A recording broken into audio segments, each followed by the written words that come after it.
In die Reine Wynheid vier ons fees met die perfekte vonkel met meneer Vonkel, Pieter Bubbles Ferreira. Hy is hier in die ateljee en vertel van sy 36 jaar loopbaan by Graham Beck, wat met die komende oes tot 'n einde kom en wat vir hom voorlê. Ons doen ook 'n eksperiment oor die perfekte vonkelglas. Ons het 4 verskillende vonkelwynglase in die ateljee.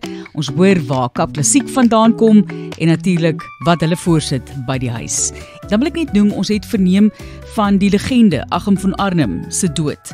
En in hierdie episode gesels Bubbles juis oor watter rol Achim in sy loopbaan gespeel het. Hy was 'n absolute pionier in Franshoek, die stigter van Haute Cabrieres en Pierre Jordan, en op die ouderdom van 80 is hy op 8 Desember oorlede. Hiermee eer ons dan ook sy bydrae tot Kap Klassiek. Hy was deel van die stigting van 1992 en later ook deel van die Kaapse Onafhanklike Wynmakersgilde.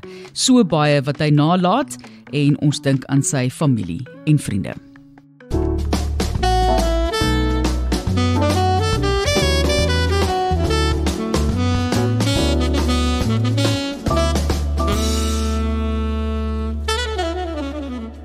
Eers tyd vir my wyn van die week en vandag drink ons Cinsault. Want ek weet dit is nou somer en dis eintlik die perfekte rooiwyn vir somer. Kyk, ek sal enige rooiwyn enige tyd van die jaar drink. Maak seker jy maak vir hom koeler. Hy moenie kamertemperatuur bedien word nie, hou vir hom koud. Ek sal sommer koud begin en dan hom stelselmatig laat temperatuur optel aan tafel. Maar hierdie een is van 46 jaar oue wingerde, daar van die Helderberg. En dit is die Natte Vallei Stellenbosch Cinsault. Ek het dit onlangs vir die eerste keer gedrink en dit was my so 'n wonderlike verrassing. Toe ek dit vir die eerste keer in my glas proe, dit is een van daai wyne wat lig is, medium, maar met struktuur en net die regte hoeveelheid tannine en suur. Heerlik, elegant en vars. Jy dink aan rooi bessies, jasmyn, bietjie witpeper wat 'n mens optel en selfs licorice. Geniet dit, kyk of jy dit in die hande kan kry. Dis die Natte Vallei Stellenbosch Cinsault en ek sien dit is die 2022 oesjaar tans beskikbaar, 100% Cinsault. Laat my weet indien jy dit geproe het, wat jy daarvan dink.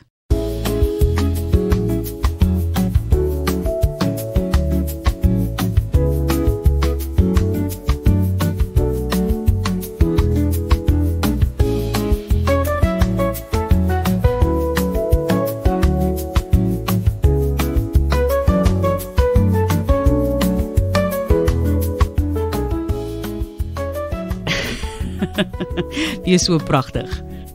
Asai, baie welkom, dit is so lekker om jou hier te hê en dit is Bubbles Ferreira, soos wat hy bekend staan natuurlik. En weet mense wat jou regte naam is, Bubbles? Weet die mense wat weet, maar dis Pieter natuurlik. Natuurlik, Bertelies, baie dankie vir die geleentheid.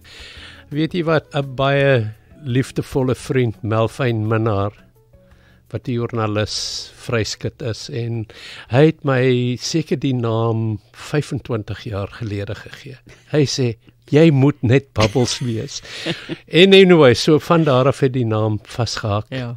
Ag, en weet jy wat, dit is my sosiale media se handelsmerk eintlik, Bubbles.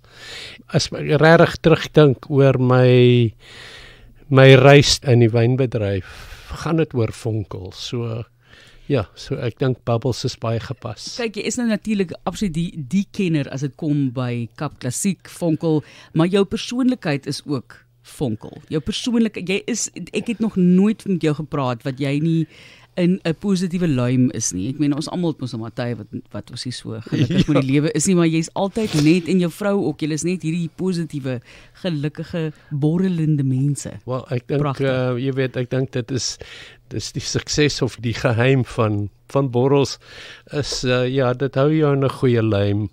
Dit is 'n soort van pick me up tipe van ding en weet jy wat, ek glo dat die hele verhaal oor vonkel, daar's soveel passie in my oor dit en ek kan vir jou sê 'n week terug by Kolmand het ons na Pieter Leem geluister. Hy bly nou in Champagne self. Ongelooflike wynboekskrywer, sy kennis is net soveel en ek het net weer besef, wow, ek het nog soveel om te leer. So ja, die passie en ek dink die deel daarvan, jy weet as jy 'n bietjie vonkel in jou bloed het, wel dan gaan jy glimlag. Wel, ons gaan nou vonkel in ons bloed hê, letterlik. Wat skink jy vir ons? Ek skink 'n Greinbeck blank te blank. Blank te blank is 'n Chardonnay, 100% Chardonnay en dit is my geliefkoeste kultivar in die vonkelwyn wêreld. Ek het ongelooflike baie mooi vonkelwyne reg oor die wêreld al geproe en Chardonnay is vir my 'n vreeslike interessante dryf. Hy is so vloeibaar as ek dit nou so kan stel. Jy weet sy diversiteit en sy verskillende style wat hy kan wys wêreldwyd. Of dit nou 'n vonkelwyn is of dit nou 'n Burgundy is of 'n Champagne is, enige elders ander plek. Dit is maar die koning van wit druiwe vir my. Wel, jy is die koning van borrels, so van Kaap Klassiek hier in Suid-Afrika. Ek weet jy lyk nederig as ek dit sê, maar ek dink ons kan dit maar vir jou gee, daai titel. Maar jy het nou vir ons die een wyn in 4 glase geskink. Verduidelik gou asseblief, wat doen ons, wat is die eksperiment hierso? Ja, dis nie eintlik 'n eksperiment nie, is net om 'n baie goeie voorbeeld te wees dat as jy dieselfde wyn in verskillende wynglase sit, gaan jy 'n persepsie kry van ander geure. So die eerste glas wat ons gedoen het is natuurlik die oorspronklike ontwikkeling. Dit is hoe vonkelwyn en champagnes in die baie vroeë jare geproe was, is die sogenaamde coupe. En jy kan sien daar's baie min balans wat jy kan hou. So jy moet redelik stil staan of jy moet sit. So dis so 'n platterige glas. Dis 'n plat, dis die coupe. So in 'n geval daar's 'n baie mooi storie daaraan, maar heel moontlik 'n bietjie later. En ek dink so. Jy kan sien hulle het al met hoë spoed fotografie, het hulle al die borrelstudie gedoen in verskillende glase en hulle het wel gesien dat hoe groter en hoe wyer en hoe platter jou glas is, soos die coupe, hoe vinniger gaan die borrels, verdamp die borrels of gaan die borrels uit. Hy het 'n baie kort roete na die oppervlak toe en natuurlik dan jy weet veroorsaak hy 'n baie sagter borrel. So goed, kom ons proe. Is ook baie moeilik om die rand van die glas te kry. Jy moet maar mooi mik as dit daarby kom. Maar ek dink hy doen sy deel. Jy weet, vonkel is natuurlik, dit gaan oor soort van wanneer jy gelukkig voel of wanneer jy nie so gelukkig voel nie. Maar jy weet, hulle het mos die coupe, het hulle die piramidstelsel ontwikkel. Ja, wat die glase so op mekaar pak. So en die coupe is natuurlik die beste ene, want hy sal in mekaar invloei, want nie almal se voetstukke is presies so geskoei daarop. So jy kan die glaspiramid bou, maar dan ook, jy weet, in die tyd wat jy daai wyn proe, is hy maar redelik flat, is so hy's pop. Maar ek moet sê as ek daai tipe van goed sien, al is dit op 'n film of iets, dan dit maak my so op my senuwees. Ek kan dit eintlik nie hanteer nie. Dit is beskiklik mooi. Dit is so 'n mooi konsep en al wat ek nou staan is dink wanneer gaan dit val. So ek wil amper sê ek gril 'n bietjie daarvoor. Die volgende een het ons die gewone, soos wat mense dit noem, vloed. Die vloed, nee? Ja, hulle noem dit 'n fluitglas. Natuurlik visueel gaan jy baie meer aromate kry. Visueel gaan jy ook baie meer vonkel kry, want die fluitglas of die vloed is natuurlik baie langer. So as jy nou 'n standaard pour doen, as wat hulle nou noem, dis 100 ml. As jy dit nou in die glas het, gaan jy die ongelooflike reis van die borrel sien, wat eers begin in die glas en dan natuurlik opgaan. Dis soort van, jy weet, in 'n manier nogal beautiful kuns, want jy kan die borreltjie sien en dan gaan hy natuurlik op na die bokant toe. Maar jy kan onmiddellik sien van omtrent geen geur in die coupe nie. Ja. In die vloed is daar alreeds 'n bietjie meer konsentrasie van geure. Dis asof jy 2 totaal verskillende wyne drink. Op die neus is dit baie duidelik, soos jy sê. Ja. En weet jy wat, ek was ook al in die verlede, deur my geskiedenis van die wynbedryf, was ek ook blootgestel aan Riedel, die glasmakers uit Oostenryk uit. Ons het baie geleer.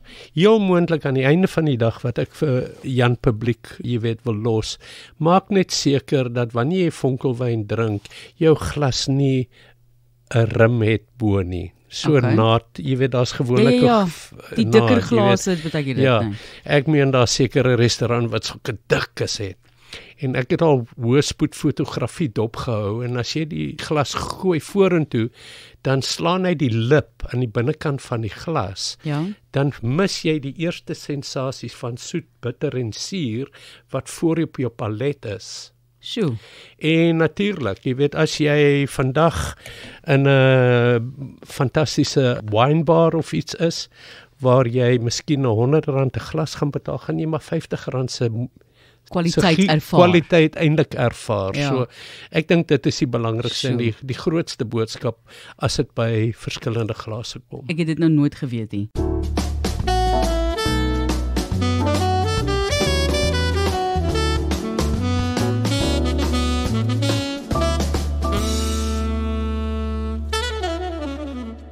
Voordat ons nou die volgende 2 glase bespreek, want daar is mos nou 'n hele ding, ons drink nie meer vonkelwyn uit 'n fluitglas nie. Ons drink hom nou uit 'n gewone wynglas. Ja. Ons kan nou 'n bietjie daaroor praat. Yes. Vertel net vir die mense van jou heel eerste vonkel wat jy gemaak het. En dit is ook nou die laaste, jy het nou jou laaste pars. 36ste pars by Graham Beck wat voor lê. Jy staan op aftrede, maar natuurlik het jy jou eie ding ook al lankal begin en dit's lieflike wyne, maar daai heel eerste een keer het onthou. Maar Elise, of course kan ek dit onthou baie goed. En is baie interessant. My loopbaan het begin by Achim van Arnhem. En dit was net heel toevallig. Achim van Arnhem was die wynmaker by Boschendal, maar hulle familie het 'n plaasie gekoop in Franshoek, Clos Cabrière. Hy het vir Anglo-Amerika gewerk. Boschendal het aan hulle behoort en natuurlik hulle in hulle regime van corporate affairs het hy iemand moes kry om die plaas te bestuur. Toe is ek genooi om die plaas oor 'n naweek te sien en my grootste mentor in die wynwêreld, ek het gewone landbou geswat, ek het nie wynkunde geswat nie. En my grootste mentor Jan Boland, oom Jan wat onlangs oorlede is. Ek het by hom gestop, hy het toe net begin by Friesenhof en ek het gesê, luister, ek het nou vir hierdie ou ontmoet. Hy sê, Pieter, jy beter daai job vat. Hier is genoeg mense rondom jou wat jou hand sal vat en jou rigting sal bepaal. So pragtig. En weet jy wat? Ek kan nooit terugkyk nie. Kyk waar is ek vandag. So by Achim van Arnhem, so dit was 1984. Okay. Ek gaan nou 'n bietjie ouderdom weg. Maar 1984 het ons die eerste Pierre Jourdain gemaak. Achim het wel 'n bietjie wyn in 83 gemaak, maar omdat hy man alleen was op daai stadium het hulle dit nie geboteleer nie, maar in 84 het ons toe Pierre Jourdain geboteleer en ek het 7 wonderlike jare met hom gehad. Ja. So dit moet baie stresvol wees. Is daar 'n verskil tussen 'n Kap Klassiek en 'n gewone wyn? Natuurlik moet daar wees. Dit voel vir my asof jy met iets werk wat baie sensitief is. Jy weet, en wat met handskoene hanteer moet word. So is dit so of is dit maar net die normale standaard wynmaak ervaring? Ja, ek dink dit is dis een stappie verder. Jy weet, ons moet so 'n bietjie in die kristalbal inkyk, want ons maak wyne omdat jy deur 'n tweede gisting gaan in die bottel. Jy weet, gaan jy praat oor longevity. Jy gaan moet 'n wyn ontwikkel wat eers oor 3 of 4 of 5 of 10 jaar moet reg wees. Ek dink die stres is meer op ons as enigiets anderste, maar weet jy wat, as jy die aanvoeling het, kan jy maar die soort van gut feel, kan jy definitief volg. So van daai 84, hoe lank was jy daar en op watter stadium het jy toe nou by Graham Beck beland? Want dit is 'n baie lank pad en jy is ook die persoon wat die naam Kap Klassiek vir Suid-Afrika gekies het op 'n manier, want jy mag nou nie meer sê port of champagne of hoe dit ook al sê nie. So ek kan 'n bietjie praat oor daai geskiedenis, maar hoe het jy toe nou by Graham Beck beland? Jy sal net nie glo nie, maar dis heel toevallig Jan Boelyn. Is daar enige iemand wie se pad weet jy wat, dis 'n lang storie, maar ek gaan dit gou kort maak. Ons het al die tyd in die wêreld. Nee, Jan was die oorsaak, hy was die katalysator van, want hy het vir Graham Beck ontmoet in Robertson eendag. En na 'n vriend van hom wat ook vir Graham Beck geken het Baron von Essen in Duitsland. Hulle het mekaar ook geken toe Graham vir Baron von Essen gesê, listen, I've bought this wine farm out of the tragic flood of 1981, die Laingsburg vloed. En hy sê, hy wil die beste vonkelwyn maak. Toe het hy gesê, wel, die beste konsultant op daai stadium was Jan gewees. En ons praat nou van die laat 80s eintlik. Hy het vir Jan ontmoet en Jan op pad terug Stellenbosch toe, het Jan by my gestop in Franshoek. Toe hy gesê, luister, hy ken nie so baie van vonkelwyn nie, maar kan ek hom miskien help, want hy moet nou 'n paar mense bymekaar kry vir 'n vergadering met Graham Beck. En hy moes 'n argitek soek, hy moes 'n ingenieur soek, en in elk geval, toe die dag nou aanbreek, April 1990, toe het Graham Beck daar aangekom by Friesenhof. Ons het almal so om 'n tafel gesit, ons het nie geweet wat om te verwag nie, en hier stap Graham Beck in, en hy het so raar, hy het gesê, goeiemôre meneere, wie van julle is die argitek?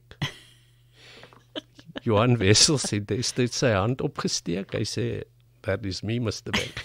Anyway, to say, well, you've got all the right people around me, design me a cellar. Sure. En ja, dis toe ek by Graham Beck begin het in 1990.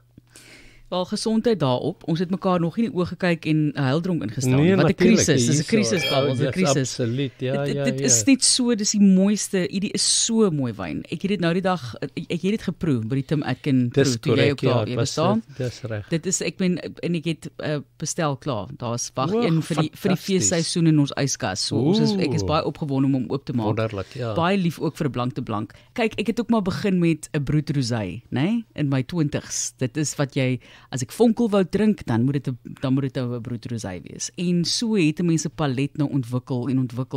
Jy het dalk steeds nog bietjie meer van 'n toegankliker, kan ek maar sê, hoor vrug of minder suur gesoek.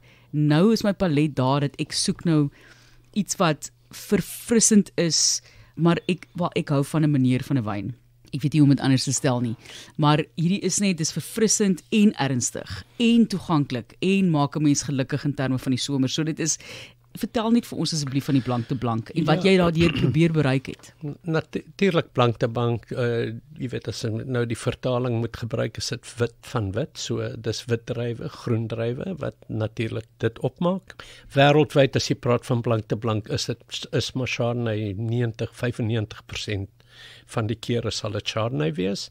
En weet jy wat, dit is in ons oesjaarreeks. So dit is wyne wat ons vanselfsprekend vir 4 tot 5 jaar op die gis los, om daai kompleksiteit op te bou. Maar omdat die seleksieproses so streng is, kan ons daai verouderingsproses aanspreek in ons seleksie, om seker te maak dat die wyn stadig gaan ontwikkel 4 tot 5 jaar voor hy mark toe gaan, om nog steeds die varsheid te hou. Ja. Ons is baie gelukkig in Suid-Afrika, ons het sonskyn kondisies, en ek sê die grootste verskil wat enige Kap Klassiek in Suid-Afrika is, ten opsigte van enigiets in die wêreld, is jy kan die sonskyn in die glas proe. Ja, jy weet, so, ons weet nie eintlik hoe bevoorreg ons is daarmee nie. Jy weet, absoluut, ons bestuur die son, maar terugkom na die wyn toe, jy weet, dit is so 'n fantastiese varsheid nog, ja. En die sogenaamde purity van die wyn is vanselfsprekend. Dit is wat Chardonnay vir jou sal gee. Ons gebruik vandag verskillende gistenke. Dit sal houtvate wees, dit gaan ook keramiek wees en dit gaan dan natuurlik ook in 'n bietjie vlekvrye staal wees, stainless steel. En dan doen ons die seleksie daarvan van die basiswyne voor ons dit dan na die bottel toe vat en hy sal rustig vir 4 tot 5 jaar lê. So dis waar daai kompleksiteit kom en die varsheid van die wyn word onderskryf dat die wyn nie appelmelksuur deurgaan nie, so ons probeer nie daai vetvol styl te maak nie. Ons gebruik die gis om daai karakter nader te bring, ja. Dis net fenomenaal mooi. Ek het nou die 3de glas al geruik en geproe en is dit 'n witwyn glas of is dit Riesling glas? Ja, so hierdie is ook 'n vonkelwyn glas. Jy kan sien dit is vreemd. Ek het nou gedink dis 'n witwyn glas, fenomenaal. Ja, maar jy kan sien die vorm is ook waar die wyn moet land. Onthou ons praat van die soet-suur bitter sensasie wat voor op jou palet, redelik voor op jou palet lê. So jy kan sien die kurwe van hierdie glas laat jou toe om jou nek so bietjie terug te lê, so die wyn begin baie vroeg op die palet, so jy het al daai beautiful sensasie, en ek dink die wyn doen ideaal vir my, want jy weet weer eens, ek sê nie ons is designer winemakers nie, maar julle is. Dit is letterlik wat jy is. Ons verstaan die geurkomponent wat ons graag as 'n sensasie wil gee, en dit is vir my baie, baie mooi. Daar's kompleksiteit, daar's romerigheid op die neus, en dan as jy die wynproe kom al daai vars lemmetjie aromate deur wat so klassiek Robertson Chardonnay is. Ek sien nêrens 'n naam op die glas nie. So is hierdie hele spesifiek gemaak. Jy sal sien as jy die glas bietjie draai, hierdie is Lehmann is 'n Franse glasmaker. So hierdie is die sogenaamde mondgeblaaste glas van hulle. So die glas kos meer as my salaris nou aan. So ek moet baie mooi nou hier drink. Dankie. Ja, asseblief wees versigtig. Maar jy kan sien die aromate en jy kan die vorm van die glas bring natuurlik al daai geure in 'n komplekse aroma na die bokant toe. So as jy teruggaan na nommer 1 toe. Ek gaan nou elke keer terug en dan gaan jy so deur dit. Natuurlik het Eben Sari vir my gesê nou die dag, maar jy weet jy mens moet nie lipstifie aan nie as jy wyn proe nie. En ek het nou vir jou rooi lippe aangesit. Dis omdat ek hoër gaste hier in die ateljee dan moet ons sommer seker lip aansit. So dis nou 'n fout eintlik van my. Winnie Bowman gaan dit nie goedkeur nie. Dink ek. Want as sy waar hordes wyne proe wat sy op 'n dag moet proe, dan kan jy mos nie, jy kan nie knoffel eet nie, al daai tipe van goed wat dit beïnvloed. En die laaste glas voor ons verder gesels. Ja, natuurlik. So jy kan as jy die glas net so ligteling in die ronde swaai, sal jy sulke ribbietjies sien wat in die binnekant van die glas sit. Dis mooi. En dit help om die geurspektrum oop te maak soos die wyn na die palet toe gaan. So as jy sien, jy rol die glas, as jy nou bietjie vat, jy kry eintlik 'n klein bietjie meer lig saam met die wyn, en jy weet almal swil mos of hulle doen snaakse dinge met die wyn in hulle mond. Met vonkelwyn hoef jy dit nie te doen nie, want die borrels is daar. Die vonkel hulle aerate, maar die Engels gebruik, maar die borreltjie bars en op dit sit al die geurprofiel en al daai sensasies rondom dit. Dis hoekom dit baie meer soos 'n vergrootglas is. Hulle het nou al 'n studie gedoen. Hulle sê die effek van die borreltjies in vonkelwyn, die effek is 4 keer. Dis hoekom jy selfs kan luister na vonkel. Nee, jy gebruik jy kan al jou sensasies. 'n Stil wyn, well, good luck. Ja. As jy hom kan hoor is al fout met 'n gewone wyn.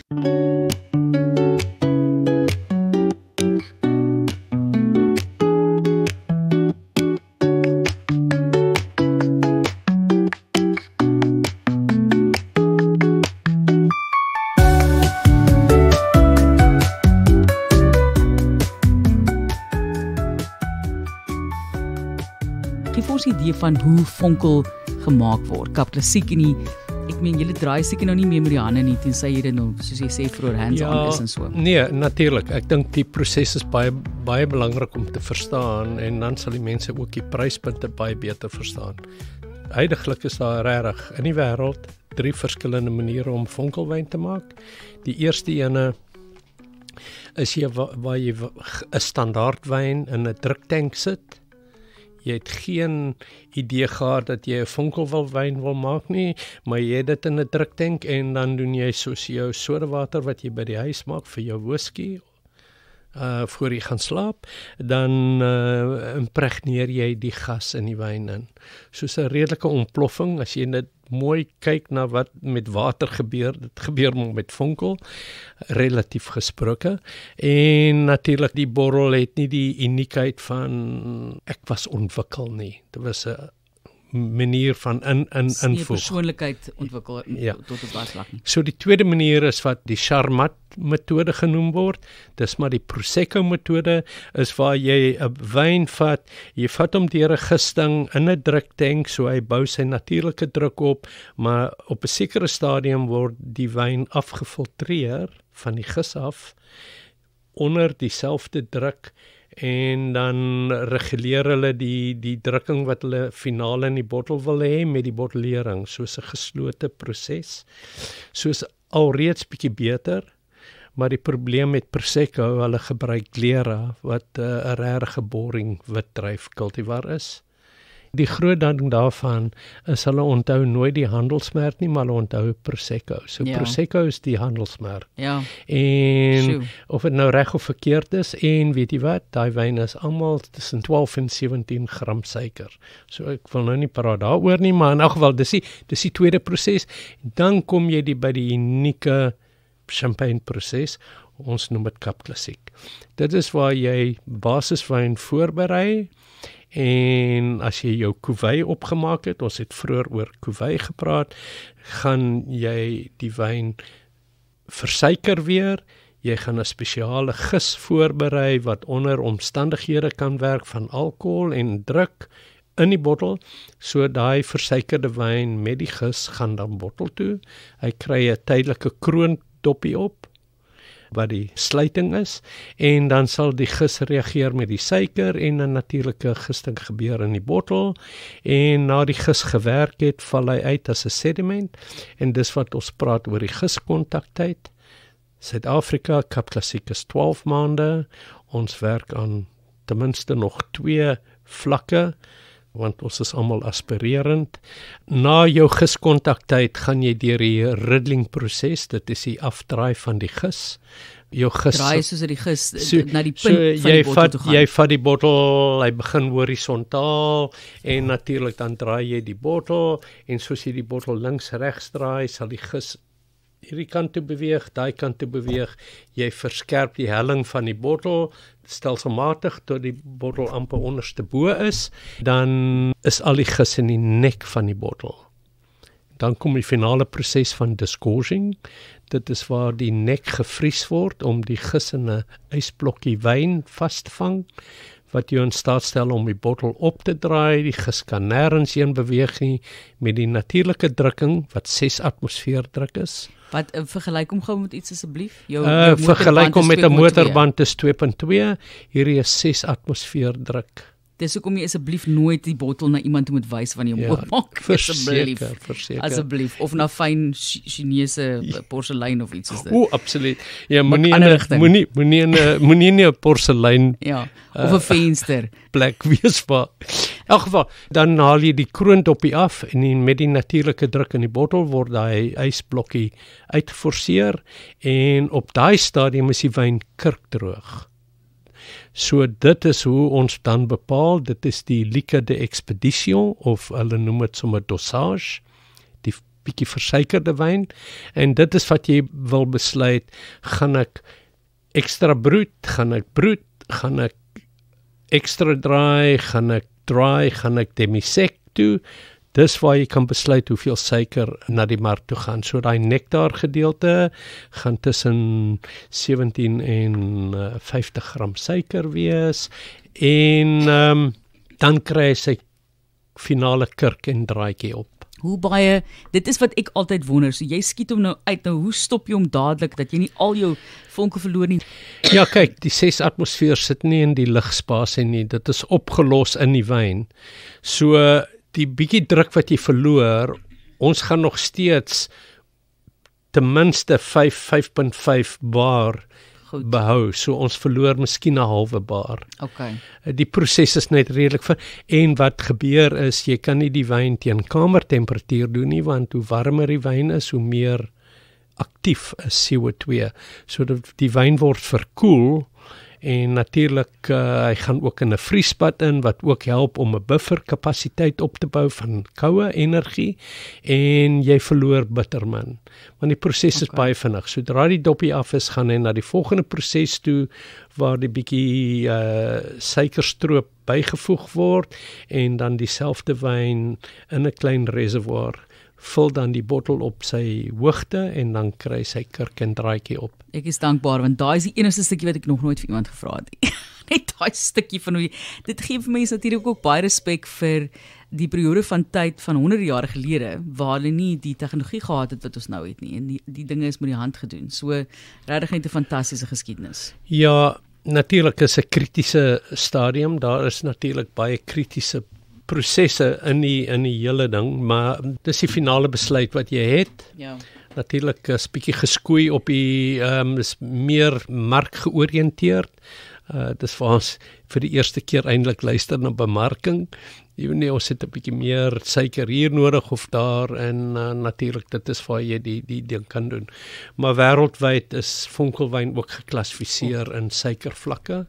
So dit is 'n ander tipe van ding. Is nie oor 'n styl nie, maar dit gaan oor die suikervlakke wat jy dan regverdig. So as jy praat van brood op die etiket, dan is jy tussen 0 en 12 gram suiker, ja. Watter een is jou gunsteling glas, sal jy sê? So as jy nou by die huis is, jy maak 'n bottel vonkel oop, watter een verkies jy? Weet jy, boonbehalwe die rim op die bokant van die glas wat jy regtig maak jouself die moeite, maak net seker uit nie 'n rim nie. Maar ek sê altyd vir mense en in baie kere, 99 uit 100 keer wat ek nou al proe reg oor die wêreld, praat ons van wie van julle het julle liefste glas by die huis en almal steek hulle hand op. Hoekom gebruik jy nie daai glas? Jy sal reeds jou gemoed is reg, ook gebruik my beste glas en jy gaan die wyn soveel meer geniet. So ja, ek dink jy is reg of verkeerd nie. Ons het wel probeer bietjie standaardiseer en jy weet ons het 'n glas wat ons by die huis daagliks gebruik, maar ja, uit hierdie natuurlik ek kyk meer tegnies na die wyn en vir my, ek dink die sensasie vir my lê by die derde ene, so vir hierdie wynstyl heel moontlik, maar jy weet nie almal het die geleentheid om 24 verskillende wynglase. En as jy 'n goeie wynglas wil gaan koop, dan weet jy ook hoeveel hy kos. So ek het hulle 'n paar keer ek het hulle gesien die pryse onlangs. Dis baie erg. By my eerste proe van Tim Atkin, ek weet ek noem dit nou baie, maar hy het toe hierdie mooi glase in Swan en dit klink nou alles baie vreemd vir die luisteraar, vir jou ook seker, maar ek kan nie beweeg as ek hoe moet ek vorentoe beweeg met die stoel? So ek sit die glas, jammer julle, tussen my bene. En dan kan ek beweeg. Dis 'n proe. Jy moet pas so stap tussen, moet dit ook al sê. En ek het 'n rok aan en daai glas, ek het na my tweede daai glas op sy eie kos iets soos 400 of iets rand. En jy kry dit nou deel van jou kaartjie en so. Ja. En ek stap nog so in die glas, besluit dit is 'n leeg glas en my rok het hom net vorentoe gestoot en daar val hy op die grond, eerste 10 minute. En natuurlik is daar nie nog nie, jy kan nie nog gaan haal nie, daar is nie nog nie. Ek het toe vir ons daarvan gekoop som vir Kersfees geskenk, want dit is regtig pragtige glase en dit maak so 'n groot verskil, maar dit was 'n verskriklike verlies vir my om daai glas net so op die grond voor my. Dit is so 'n simpel ding. Ja. Maar dit gebeur. Maar ek dink 'n mens moet vrede maak dat as jy 'n duur glas gaan koop, 'n glas gaan uiteindelik breek. Jy weet jy kan baie hard werk om hom mooi te hanteer, maar ek voel net altyd jy moet vrede maak, want jy koop nie klaar vrede maak dat hy gaan breek. En as hy nie breek is dit net 'n baken op die ou end. Natuurlik. Maar Pieter, praat bietjie met ons oor dinge wat ook verkeerd gaan. Vertel vir ons bietjie van jou, dis nou 36 jaar wat jy op Graham Beck gehad het. Ons sien uit, ek het al van jou wyne ook geproe, die Pieter Ferreira wyne is lieflik, Kap Klassieks. Daai hele roete wat jy gevolg het en die spesialisering in Kap Klassiek, die naam naam. Daar is so baie geskiedenis daar en is maar nogal belangrik om daaroor te praat dat mense dit kan vasvang, oplig en dit is wat ek hou van 'n pot gooi. Jy weet jy hoef nie net 'n sekere paar paragrawe te skryf of is 'n 6 minute onderhoud nie. Iemand het vir my juis 'n e-pos gestuur en gesê hulle geniet dit nou so want 'n mens kan nooit in diepte gaan met onderhoude nie. So kom ons praat net gou vinnig eerstens oor die naam Kap Klassiek. So jy was fundamenteel in die keuse daarvan.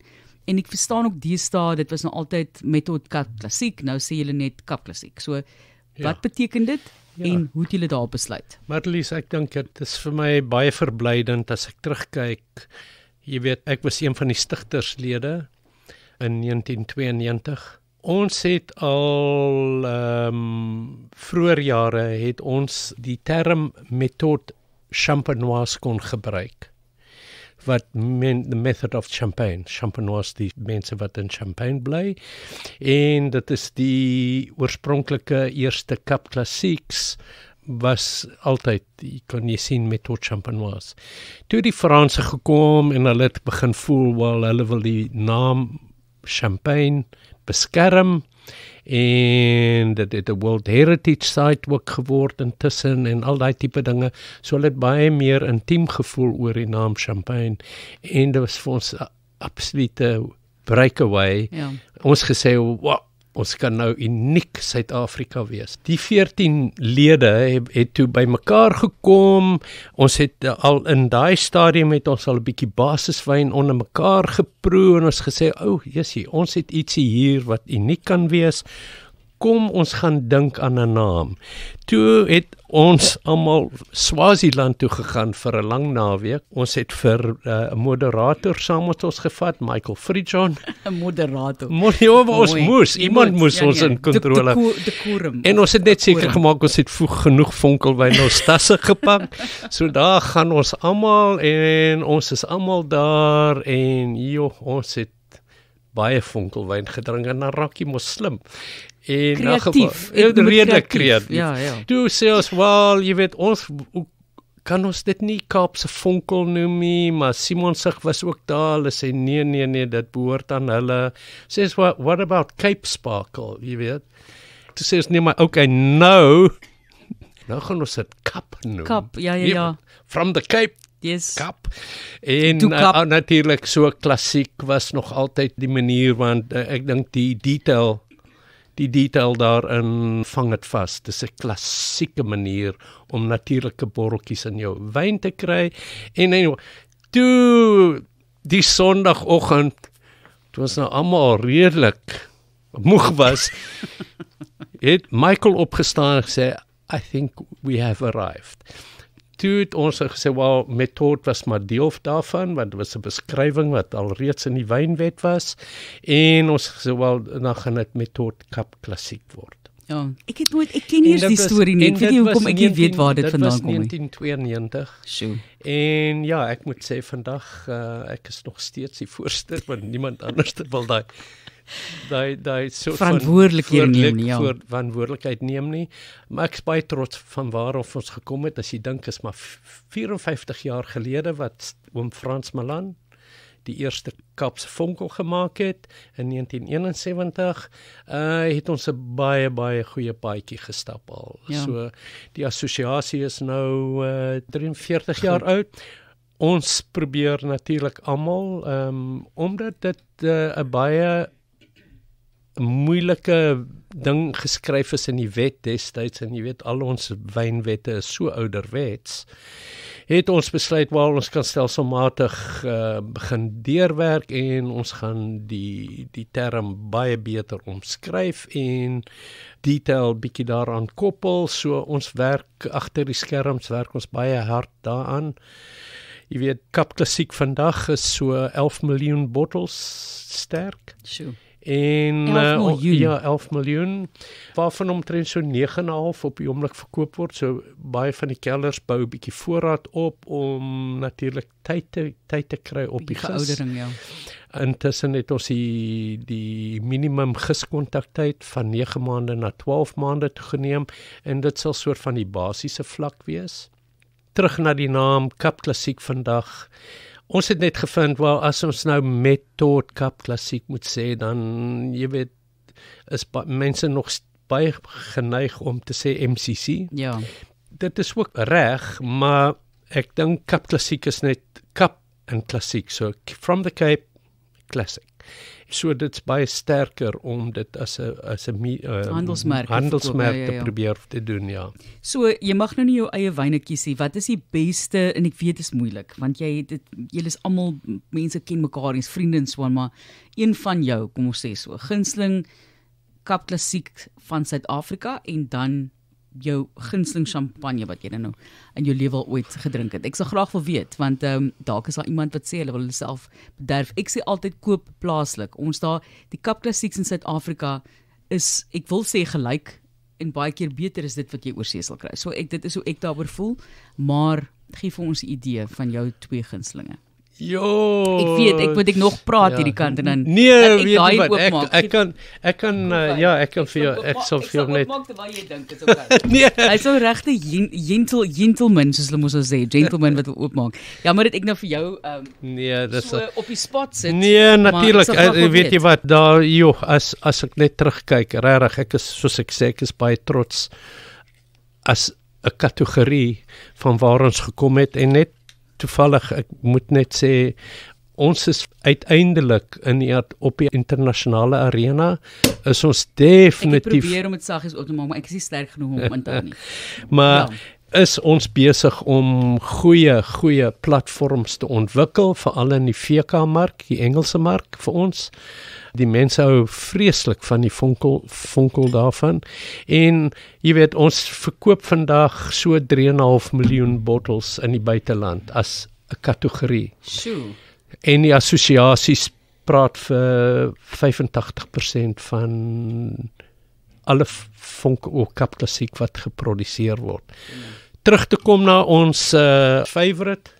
Vir my is dit 'n stylistiese besluit, so jy weet, dis amper soos as jy 'n klomp kinders het, wat is jou gunsteling kind? Jy weet wat ek bedoel. Nee, so as ek regtig moet, kyk jy na super premium, kyk jy na die normale ding. As ek moet kies wat dit is, gaan ek sê is dit Green Man van Silverthorn. Ek dink ons het dit gedrink met die eerste episode. Oh wow, daar het jy dit. Gebring om dit te vier. Wel, daar het jy. Vir my John was ek was een van sy mentors. Hy was vir 2 jaar by Greinbeck gewees. En nie dat ek hom neergepin het nie, maar ek dink hy het ontsettend goed geleer. Hy is ook in die Robertson area wat so ideaal is vir Chardonnay en dit is vir my 'n baie mooi voorbeeld van Kap Klassiek. Maar weer eens, jy weet, dit is moeilik. Is dit in die oggend, is dit margete, is dit aandede, is dit 'n geleentheid by die see? Jy weet wat ek bedoel, dan gaan ek definitief 'n groot verskeidenheid hê. En dit is die ongelooflike ding wat Suid-Afrika kan offer, is die diversiteit van ons geografiese areas. Laat ons net toe om soveel vryheid te hê om ekspressie van style uitwys. En vir my, vonkelwyn gaan baie meer oor styl as wat dit oor die terroir gaan. Ja. Want jy weet, daar's klein bietjie sout en peper wat jy van elders kry, wat jy nie by jou eie plekkie het nie, en jy weet, al daai tipe dinge. Dis nie deel van die moeilike gedeelte nie, maar dit is die keuses wat ons het. Ja.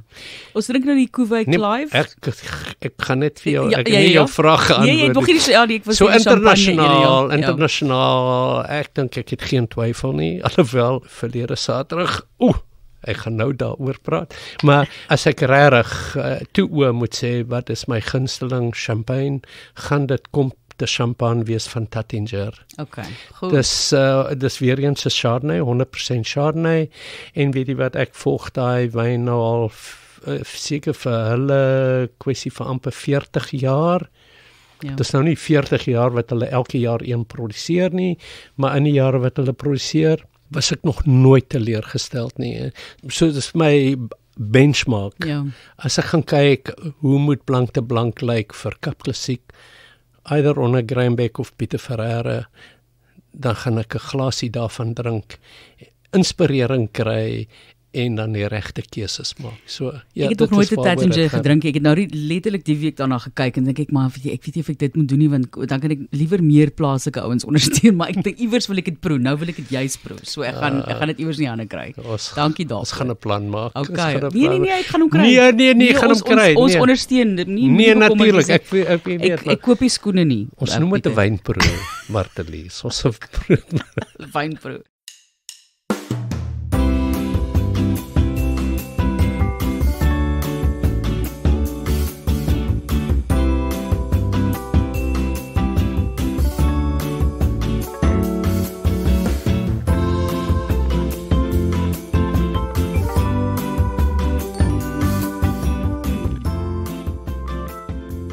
So Cuvée Clive is ons sogenaamde prestige Cuvée. Wat beteken Cuvée? Vertel vir ja, Cuvée daar vir julle daar buite. Cuvée is 'n verskeidenheid van seleksies wat gemaak word. So die Cuvée kan 'n blend beteken, maar in die primêre gedeelte waar jou druiwe die dag keller toe kom en waar die heel druiwe pres toe gaan, doen ons 'n Cuvée fraksie. So ons vat die absolute hart en die purest geure van die seleksie wat uit die pres uitkom en dit kan die Cuvée genoem word en dan die ander is die presfaksie of wat hulle ook dan die Franse term taille gebruik.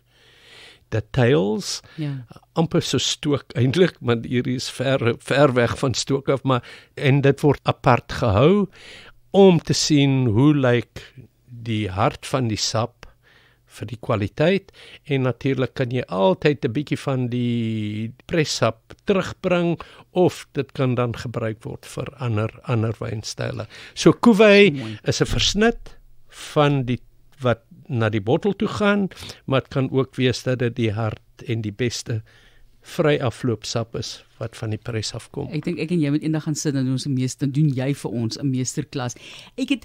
Dalk is dit my lipstifie Pieter, so sê vir my as ek verkeerd is, maar ek het nou hier 'n oorweldigende behoefte vir blou kaas en nie soet ingelegde vy nie, bietjie gedroogde vy of selfs vars maar baie ryp vy. Ek weet ons hoef nie dit te doen nie. Ek doen eintlik dit nooit in proe nie, maar dalk is dit 'n blomdag, maar oorweldigend eintlik vir my. Jou palet is absoluut perfek vandag. Dit is nie gaan nie oor jou mooi rooi lipstik Dankie nie.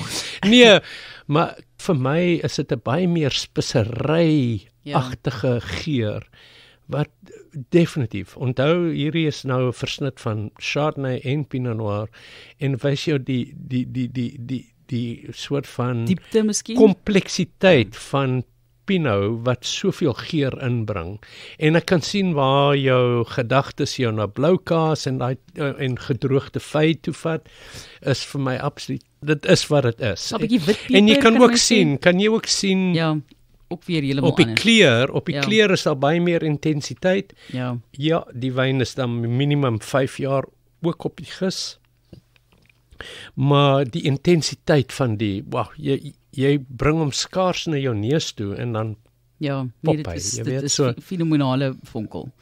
Dis die Graham Beck Prestige Cuvée 2019, die Cuvée Clive, indien jy nou dit misgeloop het. Ja, so die Clive is net een van die Beck familie. Hulle het 2 seuns gehad en Clive was die oudste seun, maar ongelukkig op die ouderdom van 32 is hy tragies oorlede en dit was nie om wishy-washy te wees nie. Ek het na die Becks toe gegaan in 2003 het ek gesê, luister, hier is ietsie spesiaal, kan ek dit apart botteleer?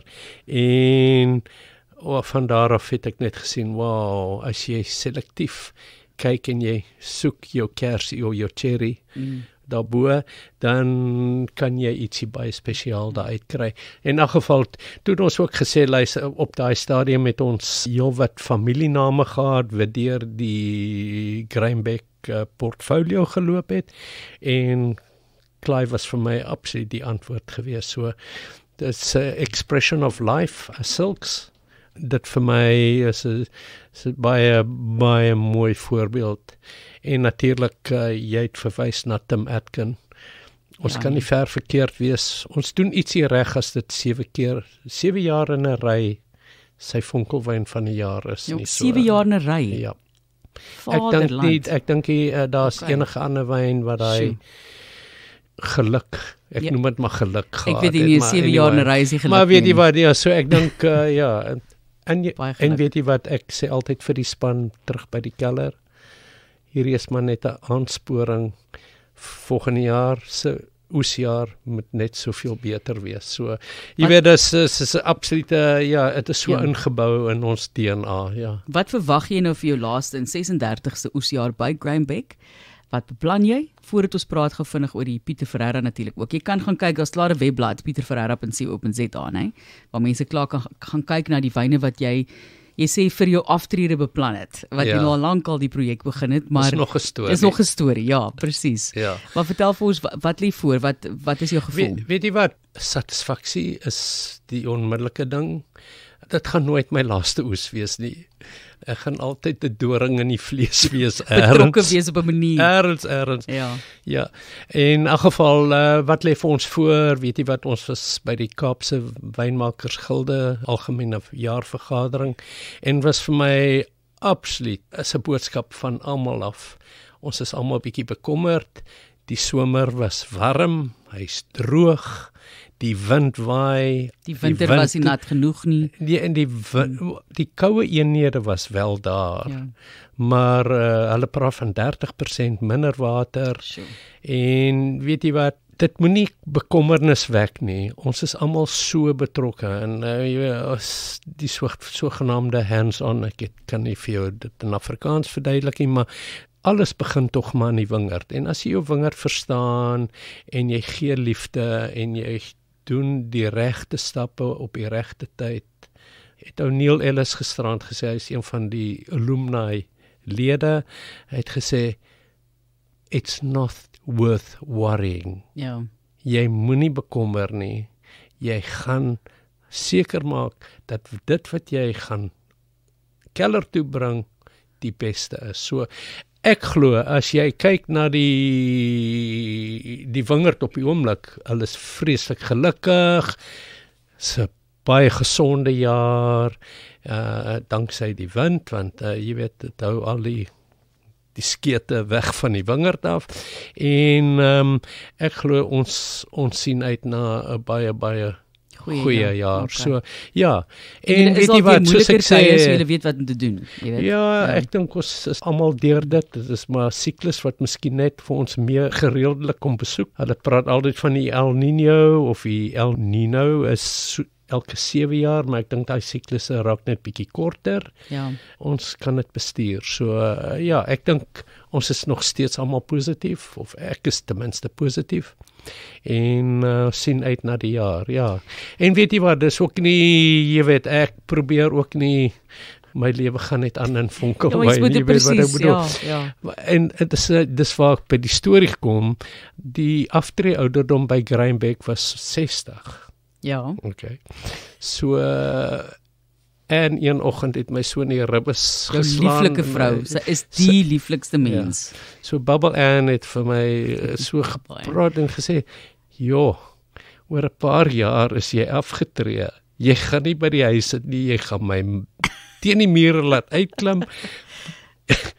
Ek moet dink aan 'n plan. Sê, okay, regtig? Ja, 5-6 jaar is om die draai. Toe gaan ek een oggend, Grainbeck was op die plaas in Robertson.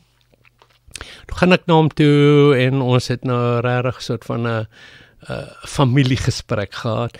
En ek sê, ek is bietjie bekommerd, oor 5 jaar gaan jy my sê, ek is te oud vir die besigheid, want dit is wat my kontrak sê. Hy sê, wat is verkeerd daarmee? Gaan na jou strandhuis toe, sit jou voete op die rusbank, sit 'n glasie wyn in jou hand, en kyk uit vir die lewe. Jy verdien dit.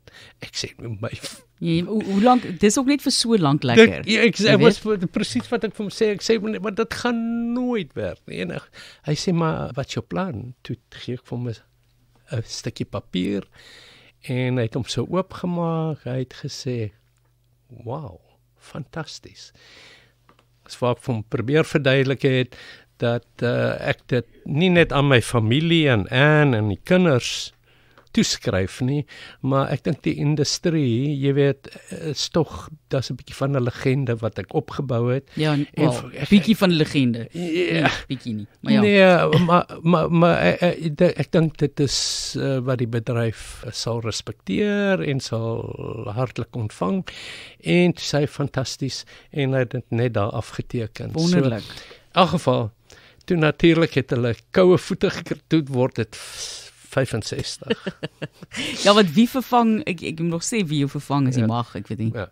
Maar in elk geval, maar die proses was aan die gang, en jy weet, die wyn sou ook eers mark toe gegaan het as ek afgetree het, so daar was geen konflik gewees van belangstelling nie, want ek respekteer die familie, as jy vir so lank by 'n familie is. Ja, Jy weet, dit is familie, ja, is eintlik, familie, jy weet, exactly. ja. So in elk geval, toe het Anne die besigheid, sy het my naam geregistreer, Ja, so ek het 'n baas. mooi. 'n bestuurder. 'n bestuurder, maar gelukkig kan ons die huis saam deel. Mooi. Mooi. In elk geval, maar so sy, terwyl ek by Greinbeck is sy die go-to person aan die einde van pars, dan gaan ons net heel moontlik baie Ja, pret hê met ons eie etiket, en daar's 3 wyne daarin. hit the floor running, né? Ja, hit the floor running, en ja, ons is baie gelukkig. Wat Dis 'n 'n nice drie? klein, As jy kan sê. dis 'n blank te blank, Ja. soos die uitdrukking van Chardonnay, 100%. Die Rosé is 'n uitdrukking van Pinot Noir, en dan het ons die Birdsong wat die versnit is, wat dan praat oor Chardonnay, Pinot Noir, ja. Ja. Pieter, ek het nou vir jou 'n paar vrae hier in die einde, ag, sommer net vir pret, maar daar kom altyd lekker stories uit en so aan. So die eerste vraag is, wat is hierdie vraag voel ek net altyd as ek die vraag vra, dan kom daar dan dinge uit. Ek meen, van de Wetshof se rigting het Dani vertel van sy pa en Italiaanse krygsvegters, en al wat die dinge het hierdie antwoord by uitgekom. Wat is die interessantste of vreemdste plek wat jy nog ooit 'n glas wyn gedrink het? Vir my was dit in Rwanda, nadat ek gorillas gaan sien het, ek het 'n bottel Nederburg Baron gekoop. Ek dink dit het R600 gekos. So ek het nou nie die glas wyn voor die arme gorilla gedrink nie, maar dit was om na die tyd gewees. Ek dink dis seker maar die interessantste plek vir my.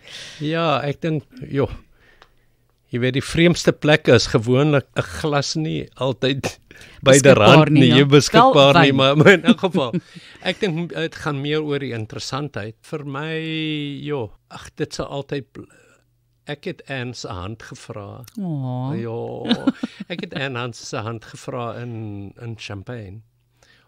Op 'n klein parkbankie net oorkant die randstasie. Sy het geopereer die jaar in Parys. Ons het mekaar by die treinstasie ontmoet, en ons het oorgestap, want ek het nou die bottel, spesiale bottel.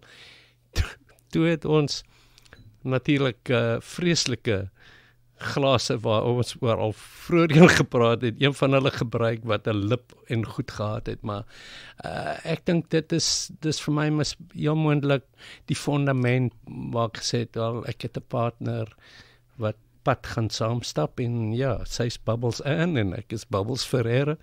So ietsie doen ons reg, en dis nou 'n bietjie meer sentimenteel heel moontlik, maar vir my is dit ook die regte plek, kan enige plek wees. Die snaakste plek kan enige plek wees, maar ja, dit is wat vir my toeval, ja. Pragtig man. Jy nou, hoeveel jaar terug is dit? Ons se hele paar. Okay, nee, gaan vra nie. Nee, los maar daai. Nee, as jy nou nie borrels drink nie, watter wyn is jou gunsteling? Buiten borrels. Ek is heidaglik vreeslik lief vir Alvarinho. Goed. Alvarinho kan either Spaans wees, of dit kan natuurlik Portugees wees. Ek voel dit het soveel fantastiese, ek sal nie sê dis 'n vrugteslaai tipe wyn nie, maar die aromate is so presies, en weet jy wat, dit laat my dink aan 'n Chardonnay wat super ryp is. Jy weet, Goed, ek verstaan, ja. as jy weet wat ek bedoel, ek praat nie van botter, ek praat nie van Rypheid. ek praat meer van diep citrusaroma. Is vir my fantasties. So pragtig.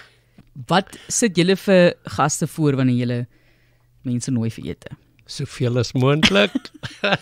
Die tipe van kos. As jy Wow. kom ons kyk bietjie wat dis geniet julle om nog, saam met mense vir Marlies, mense te dis gee. nog 'n storie man. Ai. Jy weet, Anse ma was Audrey McWilliam Smith en sy het Le Quartier Français in Franschhoek begin. My jene, ek het dit geweet nie. Sy was die voorloper bietjie voor die Ontploffing gebeur fyn het kos, van cuisine en Ja. fine dining en al daai tipe het sy Le Quartier Français begin en Margot Jansen wat natuurlik so bekend daarvoor was. Margot het oorgeneem van Audrey toe sy oorlede. In my geval ek het by Pierre Jordan gewerk en natuurlik het ek nou laatmiddag hulle bestelling van Pierre Jordan gaan aflaai want hulle was die grootste supporter van Pierre Jordan in daai tyd. En ek praat nou van die middel 80s. En dan het ek sommer gebly vir 'n ligte aandete en sommer gedeel in die kombuis en dan het Adri my ingestrek om gou hoe om 'n skaapbou te ontbeen en al so die liefde het baie vinnig ontwikkel vir kos. En ek en Anne, ons is baie lief vir kos. Ons is een van ons definitief Dit lyk baie goed vir mense wat lief is vir kos. Nee, Want sy is ook so 'n pragtige, lang, jy weet, fyn persoon. Ja. En, So nee, vir my daar's soveel verskeidenheid, jy weet. En die gelukkige ding, jy weet, as jy weet nie die middagete reg kry nie, kan jy ten minste 'n bietjie aanstellings doen en dan kan jy die aandete beter maak. Maar nee, ons is baie eksperimenteel, ons is lief vir diversiteit en ja, heel moontlik oor die algemeen, wat stel ons, weet, wat doen ons vir ons gaste en vriende, definitief is heel moontlik geskoei op Mediterraneans. ja. Dit pas ons klimaat uitstekend en natuurlik daar's niks verkeerd met 'n braaibroodjie nie. Ja, nee, dis verskriklik Mediterraneens. En weet jy wat, ons het ook 'n pizza oond. Oh, en my ene, die diversiteit wat daai oond al vir ons gegee het. Ja. Van Lang geroosterde stukke tot baie hoë temperatuur pizzas. Ja, natuurlijk. So ons is almal lief vir kos. Ek meen, ons het seker 2 mure vol kookboeke en was ook al op verskeie kookkursusse gewees en ons is baie lief vir kos. So ja, verskeidenheid. So Bubbles, wat is jou guilty pleasure van kos en wyn? So verlede week het iemand gesê McDonald's burgers. Jy weet en wat hulle nou sommer daarby sal drink. So iets wat nou nie fyn kos is en iemand hou baie van pastye en daai tipe van ding. Wat is jou guilty pleasure kos item? Guilty pleasure met vonkel gaan ek baie wild wees nou. Asof my sê, wat het ek gesê? Maar in elk geval, ek dink deep fried chicken. O, Jy weet waar jy 'n lekker korsie het en jy het 'n bietjie vetterigheid, dit speel dit ongelooflik baie mooi af. En dit is baie interessant, jy weet, dis baie meer prominent as ek reis in die VSA. Hoe gewild die vrydoener is en hoe maklik dit aanpas by dit. So fantasties. ja, ek sal nie sê dis 'n guilty pleasure nie, maar dit is 'n baie interessante kombinasie wat jy kan doen. Ek wil daai Koreaanse deep fried. Hulle het mos 'n manier om dit op 'n baie spesifieke manier te maak. Spesery by. Dan sal ek effens soeter gaan. Ja, En soos weet, wat jy met curry sal doen. Dis bietjie soos curry, jy weet waar jy miskien meer gaan na nektar toe, wat 'n bietjie altyd 'n bietjie meer suiker het in jou finale proses van die disgorgement, waar ons die doelwit vasstel hoe droog of hoe soet die wyn mark toe gaan en natuurlik is daar klassifikasies daarvoor. So in die nektar wat 'n bietjie meer suiker het, gewoonlik so 3 keer meer suiker as 'n gewone een wat jy elke dag sal drink. Ja.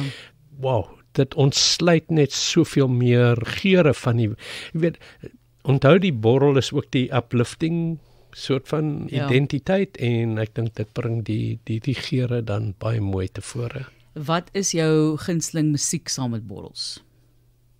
Die klankbaan vir julle borrels.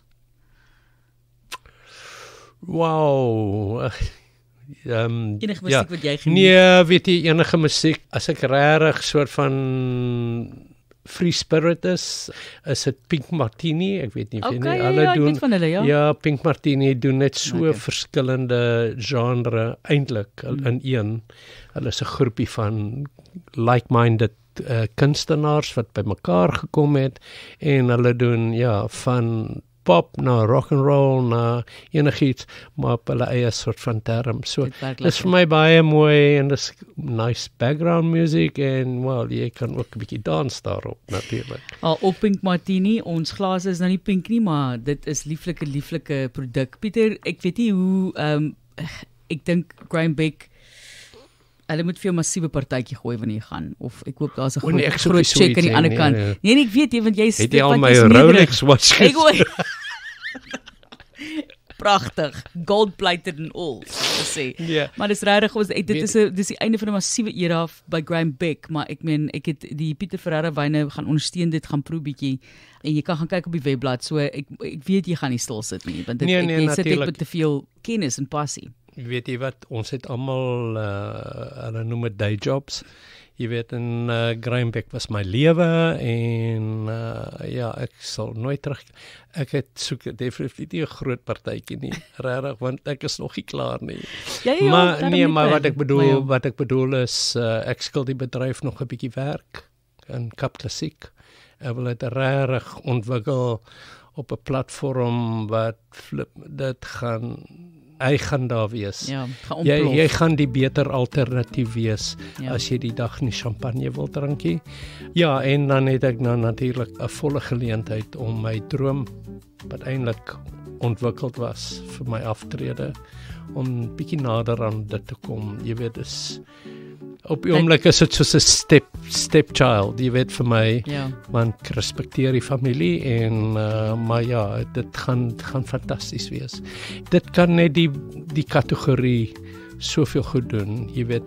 Ek kan vir jou sê, as ek dit kyk in soort van dekades van waar die Kap Klassiek begin het en tot waar toe ons nou is, wow, ons is op 'n platform, the world's your oyster, maar regtig vir ons, en lank mag die borrel in die glas bly. Gesondheid. Meneer Bubbles. Marlies, baie dankie. Dankie vir jou. Ek sluit af met my wynfeit vir die week. Die antieke Grieke het gedrink op mekaar se gesondheid en welstand. In die Odyssee het Ulysses gedrink op die gesondheid van Achilles. Die idee van gif, wat 'n kragtige wapen in die 6de eeu voor Christus was, het ook ter sprake gekom. Volgens David Fulmer se boek A Gentleman's Guide to Toasting was roosterbrood gebaar van goeie trou, om te verseker dat die drankie nie met gif verryk was nie. Ons het op 'n stadium daaroor ook gepraat. Die beste manier om te bewys dat 'n drankie veilig was om te drink. So, om die eerste slukkie te neem. So, gesondheid was eintlik die gasheer of gasvrou wat die eerste slukkie vat om vir jou te wys daar is nie gif in nie. Dit is volgens baie aanlyn blaaie, maar ek het hierdie gekry op Toastmasters se webblad. Totsiens, tot volgende keer se die reine wynheid. Onthou e-pos my, brink by rsg.co.za en sê vir my watter wyn jy baie geniet die afgelope tyd, jou gunsteling wyn oomblik, en ons sal bietjie daaroor gesels in die program op 'n latere stadium. Gesondheid.